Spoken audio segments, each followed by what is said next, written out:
uang makannya habis untuk gocekan. Itu loh. Kalau cuma tabora ya satu kali set udah selesai. Tapi yang terjadi apa? Berset-set ini Pak. Ini Pak Gubernur ya. Ini harus masuk di Perda nih Pak. Jangan diilegalkan, itu namanya judi Pak. Kalau Bapak mau legalkan, kasino aja sekalian dibuka kan. Bener nggak? Untuk membangun Bali. Nggak salah Pak. Sekarang Arab Saudi itu sudah bangun kasino Pak. Thailand udah bangun kasino Pak. Kita ditakut-takuti dosa kalau bangun kasino. Tapi judi sambung ayam tidak. Nih masalah sosial nih Pak, bangun aja kasino Pak, saya dukung kok, nggak apa-apa. Apa bangun tuh untuk masyarakat Bali, kenapa enggak? Ya kan? Ini Bapak bisa usul. Maka saya bilang, saya ngomong-ngomong ngobrol nih di ruangan Pak Gubernur ya. Saya lihat arak Bali, arak Balinya banyak Pak. Saya lihat labelnya, ternyata label bea cukainya itu sampai 180.000 ya, 200.000 ya. Sementara araknya itu dijual cuma 50.000 Pak. Karena ada labelnya, akhirnya dijual 300.000. Saya bilang sama Pak Bupati, Pak Gubernur, ini Bapak harus minta insentif khusus ke Kementerian Keuangan. Ya Pak ya. Kenapa? Arak itu hanya ada di Bali. Hasil dari insentif khusus itu kita nggak usah bayar banyak, 40% aja Pak.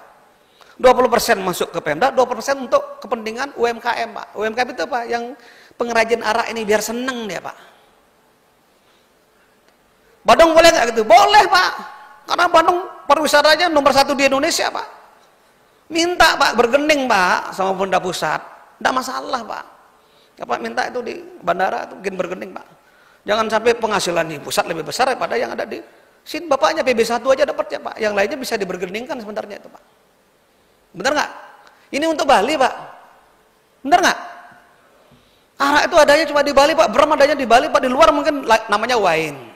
Sehingga karena namanya barat jadi mahal harganya. Maka dari itu saya bilang branding dibangun Pak Gubernur.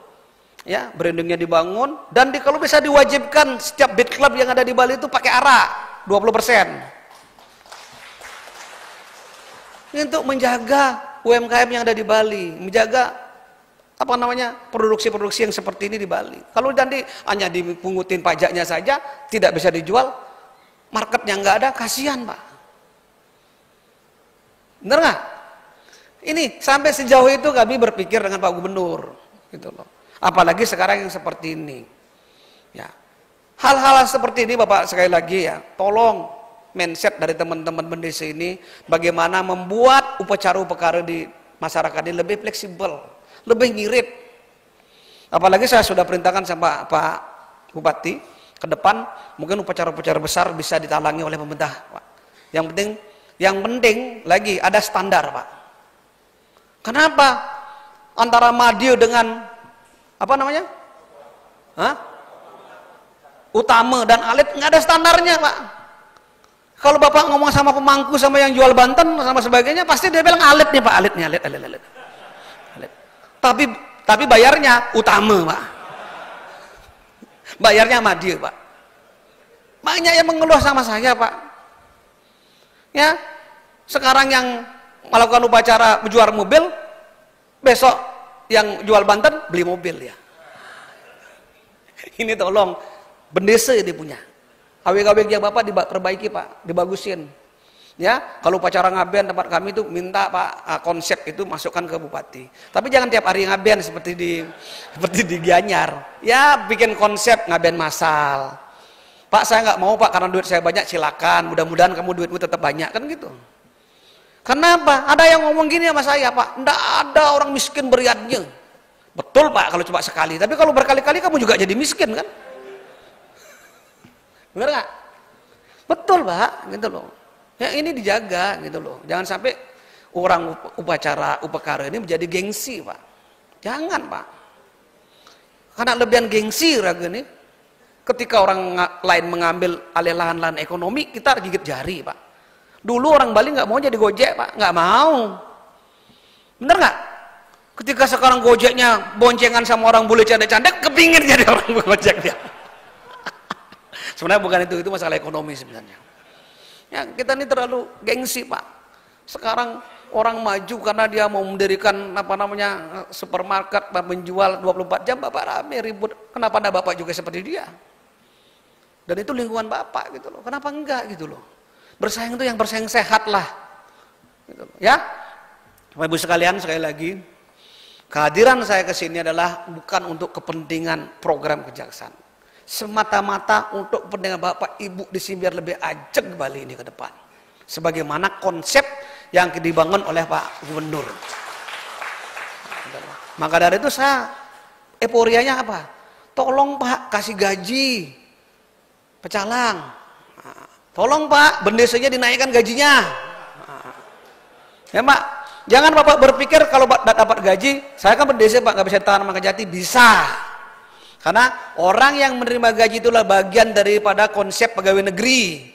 Karena sumber gaji itu dari pemerintah daerah.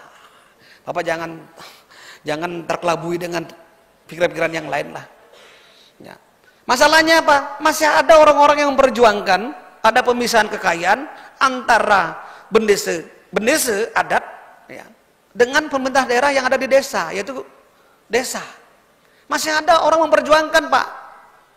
Akhirnya kita kesulitan. Salah satu contoh yang ada di Singaraja. Ketika mau dibangun bandara di Bali, di Singaraja, tanahnya ini Pak digade atau disewakan seumur hidup tanpa ada batas waktu dengan nilai 5 miliar. Asal gadenya diterbitkan HGB, HGB-nya diterbitkan hak tanggungan 1,3 triliun Pak. Sekarang sudah jadi 7 triliun dari uang yang 5M. Kami nggak bisa masuk Pak. Saya kepingin ini menjadi ranahnya korupsi biar bisa saya kembalikan kepada desa ini. Tapi apa yang terjadi? Teman-teman saya, teman BPKP nggak mau karena ini tanahnya bendesa Pak, nggak bisa menjadi tanah negara. LPD juga sama Pak. Sekarang diperjuangkan biar tidak menjadi asetnya pemerintah atau negara. Dia seolah-olah ini adalah asetnya bendesa adat yang nggak tersentuh dengan hukum. Ini berbahaya ini. Maka dari itu hati-hati mengelola uang desa melalui LPD. Ini juga menjadi bagian yang nanti akan kita bina, bukan dibinasakan, bukan, dibina. Ya, nanti kita akan awasi, berikan pembinaan, tata kelola LPD yang baik. Karena selama ini Pak Gubernur saya laporkan LPD ini nggak ada gunanya Pak. Mereka hanya mendapatkan hasil-hasil dari keuntungan dari LPD, yang semua dianggap sehat Pak, dia dapat untungan. Akhirnya mereka juga mendapatkan insentif. Benar nggak? Ketika LPD-nya kolap, dia nggak mau tahu Pak. Ini harus kita kejar Pak. Kenapa saya ngomong itu? Itu bagian daripada bendesa adat Pak. Kasihan Pak. Ya kan? Kalau LPD-nya bagus, Bapak nggak perlu lagi namanya koperasi desa. Nggak perlu Pak. Karena LPD itu udah, waduh, menurut saya itu udah simbol ekonomi masyarakat Bali sebenarnya. Ya, ke depan nanti kita, maka dari itu saya ngomong Pak, status hukum LPD ini harus jelas. Apakah ada koperasi, apakah ada bank? Kalau bank, dia harus diawasi oleh OJK, diawasi oleh pemerintah. Kalau koperasi harus diawasi oleh pemerintah daerah. Pak Gubernur, kita harus perjelas status LPD ini. Di sisi lain dia melaksanakan tugas-tugas perbankan, di sisi lain dia bentuknya juga koperasi, paguyuban. Ini kita. Kenapa? Kita nggak bisa masuk Pak. Ya. Tapi korupsi bisa nggak? Bisa Pak. Khusus LPD. Maka dari itu terus Pak kasih bantuan Pak biar kita bisa masuk. Ya Pak Gubernur ya, kasih bantuan dikit-dikit aja Pak, 1 juta, 2 juta kan uang negara ada di sana. Gitu.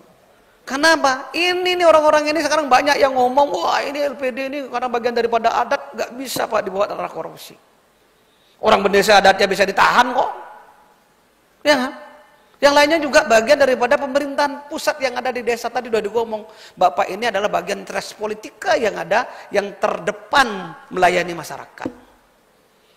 Ya, tadi udah dibicarakan sama Pak Gubernur, ada eksekutif, legislatif, ada yudikatif. Yudikatif ini yang belum bergerak sama sekali, maka kita bangun tadi apa? Balai